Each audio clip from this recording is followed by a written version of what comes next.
ভাই বোনেরা, আসুন আজকে থেকে আমাদের কাজ হবে একটাই আর একটাই, সেটা হচ্ছে দেশ গঠন, দেশ গড়া, রাষ্ট্র পুনর্গঠন। এটাই হোক আমাদের প্রতিজ্ঞা। আর আমরা যেরকম নির্বাচনের আগে জনগণের সামনে যে সকল প্রতিশ্রুতি দিয়েছি, ইনশাআল্লাহ অতীতে সব সময় দেখা গিয়েছে বিএনপি যে সকল প্রতিশ্রুতি জনগণকে দেয়, দেশের মানুষের সামনে দেয়, বিএনপি দেশ পরিচালনা করার সময় আস্তে আস্তে সবগুলো প্রতিশ্রুতি তারা বাস্তবায়নের চেষ্টা করে। কাজেই আমরা আমাদের প্রতিশ্রুতি বাস্তবায়ন করব। কিন্তু বিএনপির শক্তির উৎস কারা? বিএনপি শক্তির উৎস বাংলাদেশের জনগণ।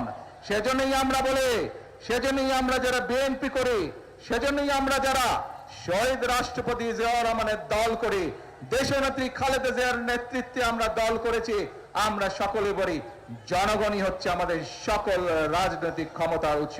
প্রিয় ভাই বোনেরা, আপনাদের শক্তি হচ্ছে আমাদের শক্তি, আপনাদের সমর্থন, আপনারা যতক্ষণ আমাদের পাশে থাকবেন, আপনাদের সমর্থন যতক্ষণ থাকবে, আমাদের দেশ করার কাজ ইনশাআল্লাহ চলতে থাকবে, চলতে থাকবে, চলতে থাকবে।